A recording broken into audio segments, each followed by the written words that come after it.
உங்களுக்கு எந்த மாதிரியான பிரெஞ்சு வாக்கியங்கள் தெரிஞ்சிருந்தா உங்களால் சுலபமாக பிரெஞ்சு கதைக்கக்கூடிய மாதிரி இருக்குமென்னு சொல்லித்தான் இந்த வீடியோவில் நான் உங்களுக்கு சொல்ல போகிறேன். என்னை பொறுத்தவரையிலும் நீங்கள் முதல் நாங்கள் தமிழில் சரி இப்போ வேறு மொழியில் சரி என்னத்தை கதைப்போம்னு சொன்னால் நிகழ்காலம் கதைப்போம், பசம் கதைப்போம். அதே மாதிரி இறந்த காலம் கதைப்போம், நடந்து முடிஞ்சது கதைப்போம், பசை கொம்போசே அம்பாஃபே கதைப்போம். அடுத்ததாக என்ன கதைப்போம்னு சொல்லி சொன்னால் எதிர்காலம் கதைப்போம். அதுலேயுமே ஃப்ரெஞ்சில் இருக்கிற விஷயம் என்னன்னு சொல்லி சொன்னால் நாங்கள் கிட்ட நடக்கிற ஒரு விஷயத்தை எதிர்காலத்தை சொல்கிறதுக்குரிய ஒரு காலம் இருக்குது. அது ஃபியூச்சர் ப்ரோஷ். இதுலேயே இருக்குது பாருங்கள். ஃபியூச்சர்ன்றது எதிர்காலம், ப்ரோஷ்ன்றது கிட்ட. இப்போ தூர நடக்கிற ஒரு வருஷம் 2 வருஷம் அப்படி நடக்கிறத விட்டுட்டு கிட்டவா நடக்கிற எதிர்காலத்தை நாங்கள் ஃபியூச்சர் ப்ரோஷ்ன்னு சொல்லுவோம். என்னை பொறுத்த வரைக்கும் நீங்கள் கதைக்கோணுமென்னு நினச்சிங்கன்னு சொன்னால் இந்த 3 காலம் அல்லது ஆம்பாஃபியோடு சேர்த்து 4 காலத்துக்குமான அடிப்படையான வசனங்கள் தெரிஞ்சிருந்தால் உங்களால் ஓரளவுக்கு கதைக்கக்கூடிய மாதிரி இருக்கும். உங்களுக்கு என்னோட கூது ஃபான்ஸே படிக்க விருப்பம்னு சொல்லி சொன்னால் என்ன மெயில் அட்ரஸுக்கு மெயில் அனுப்புங்க. டெல்ஃப் எக்ஸாமுக்கு உங்களை தயார்படுத்தணுமெண்டா கூடியும் எந்த மெயில் அட்ரஸுக்கு நீங்கள் மெயில் அனுப்புங்க. இப்படி நீங்கள் தெரிஞ்சு வச்சுருக்க வேண்டிய அடிப்படையாக தெரிஞ்சு வச்சுருக்க வேண்டியதில் இந்த ஃபியூச்சர் ப்ரோஷுமே மிகவும் முக்கியமானது. இதில் அர்த்தம் என்னன்னு சொல்லி நான் உங்களுக்கு ஏற்கனவே சொல்லிட்டேன், கிட்ட நடக்கிறது. இன்னொரு அர்த்தம் நான் எடுத்து வச்சு கொண்டிருக்கிற அர்த்தம் என்னன்னு சொல்லி சொன்னால் வடிவா இந்த உதாரணத்தை கவனிங்க. நான் சாப்பிட போகிறேன், நான் கடைக்கு போகிறேன்.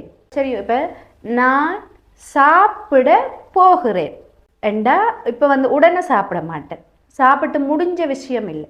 சாப்பிட போகிறேன் இன்னும் ஒரு கொஞ்ச நேரத்தில் நடக்கக்கூடிய விஷயம். சரி, இதில் பாருங்க, சாப்பிடன்றது ஒரு வேர்பில் வருது, போகிறேன்ன்றது ஒரு வேர்பில் வருது.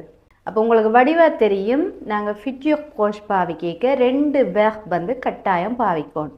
ஃபியூச்சர் ப்ரோஷ். அதே மாதிரி சாப்பிட போகிறேன். இதில் முக்கியமாக நாங்கள் என்னத்தை கவனிக்கணும்டா, இப்போ பாருங்கள், நான் கடைக்கு போகிறேன். இதில் போகன்றது ஒரு வேர்பில் வருது, வினைச்சொல்லில் போகிறேன்ன்றது ஒன்றில் வருது. அப்போ நாங்கள் 2 வேர்ப் கட்டாயம் பாவிக்க வேண்டும்.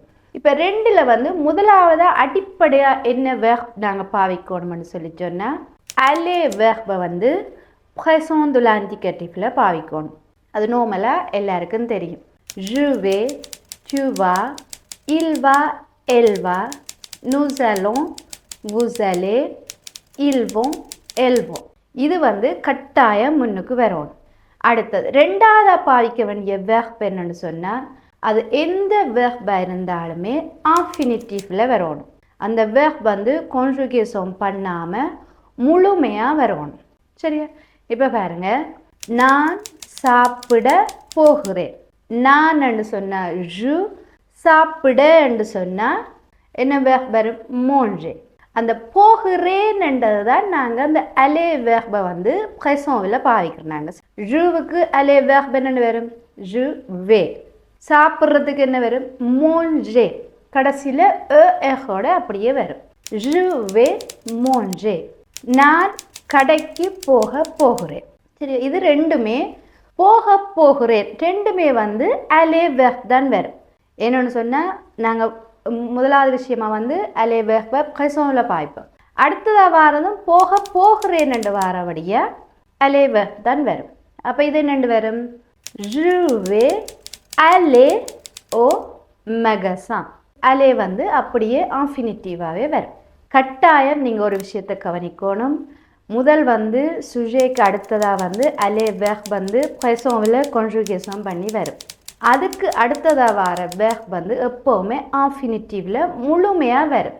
நாங்கள் அதை கான்ஜுகேஷன் பண்ணாமல் அப்படியே வரும். இதில் தமிழ் அர்த்தம் என்னன்னு சொல்லி சொன்னால் நான் சமைக்க போகிறேன், நான் துணி துவைக்க போகிறேன், நான் கேக் செய்ய போகிறேன். இதுதான் இந்த ஃபியூச்சர் ப்ரோஷோட தமிழ் அர்த்தம். இப்போ அதுக்கான சில வாக்கியங்கள் பார்ப்போம். Je vais faire mes devoirs ce soir. எனது வீட்டு பாடங்களை இன்றிரவு செய்ய போகிறேன். Tu vas regarder un film. நீ படம் பார்க்க போகிறாய். Il va jouer au football après l'école. அவன் பாடசாலைக்கு பின்பு ஃபுட்பால் விளையாட போகிறான். Elle va préparer le dîner. அவள் இரவு சாப்பாடு தயார் செய்ய போகிறாள். On va partir en vacances demain. நாங்கள் நாளை விடுமுறைக்கு செல்ல போகிறோம். Nous allons visiter un musée. நாங்கள் ஒரு அருங்காட்சியகத்திற்கு செல்ல போகிறோம். Vous allez apprendre le français. நீங்கள் பிரெஞ்சு மொழி கற்கப் போகிறீர்கள். Ils vont acheter une nouvelle voiture. அவர்கள் புதிய கார் ஒன்று வாங்க போகிறார்கள். Elles vont finir leur travail bientôt. அவர்கள் தங்களது வேலையை விரைவில் முடிக்கப் போகிறார்கள். Je vais appeler mon ami. நான் எனது நண்பனுக்கு அழைப்பு எடுக்கப் போகிறேன். Tu vas prendre le bus. நீ பஸ் எடுக்கப் போகிறாய். Il va pleuvoir aujourd'hui. இன்று மழை பெய்ய போகிறது. Elle va étudier pour l'examen. அவள் பரீட்சைக்காக படிக்கப் போகிறாள். நான் எனது காரை விற்கப் போகிறேன். இதை ஃபியூச்சர் கோஷில் நாங்கள் எப்படி சொல்லுவோம், கதைப்போம் அல்லது எப்படி எழுதுவோம்னு சொல்லி எனக்கு கமெண்டில் நீங்கள் எழுதுங்க. On va manger au restaurant. நாங்கள் ஒரு உணவகத்தில் சாப்பிட போகிறோம். Nous allons commencer le projet. நாங்கள் எங்களது திட்டத்தை தொடங்க போகிறோம். Vous allez comprendre la leçon. நீங்கள் இந்த பாடத்தை விளங்கிக் கொள்ள போகிறீர்கள். Ils vont déménager la semaine prochaine. அவர்கள் வாரக்கிழமை வீட்டை காலி செய்ய போகிறார்கள். Elles vont danser ce soir. அவர்கள் இன்று இரவு நடனமாட போகிறார்கள். Je vais me lever tôt demain. நான் நாளைக்கு நேரத்திற்கு எழும்ப போகிறேன். Tu vas écrire un message. நீ ஒரு குறும் செய்தி எழுதப் போகிறாய். Il va réparer son vélo. அவன் தனது சைக்கிளை திருத்தப் போகிறான். Elle va aller au magasin. அவள் கடைக்கு செல்ல போகிறாள் அல்லது அவள் கடைக்கு போகப் போகிறாள். On va écouter de la musique. நாங்கள் இசை கேட்கப் போகிறோம். Nous allons regarder la télévision. நாங்கள் டிவி பார்க்க போகிறோம். Vous allez réussir l'examen. நீங்கள் பரீட்சையில் சித்தி பெறப் போகிறீர்கள். உங்களுக்கு இப்போ இந்த ஃபியூச்சர் கோஷ் எப்படி பாவிக்கணுமென்னு தெரிஞ்சிருக்கும். அதே மாதிரி நாங்கள் ஃப்ரெஞ்சு கதைக்கிறதுக்கு இந்த ஃபியூச்சர் கோஷ் மிகவும் முக்கியமாக தேவைப்படுற ஒன்று. நாங்கள் அடுத்தடுத்து கிட்ட உள்ள எதிர்காலத்தை கதைக்கிறதுக்கு நான் செல்ல போகிறேன், நான் செய்ய போகிறேன், நான் போக போகிறேன் என்று கதைக்கிற வாக்கியங்களுக்கு எல்லாத்துக்குமே நாங்கள் இந்த ஃபியூச்சர் கோஷ் கட்டாயம் பாவிக்க வேண்டும்.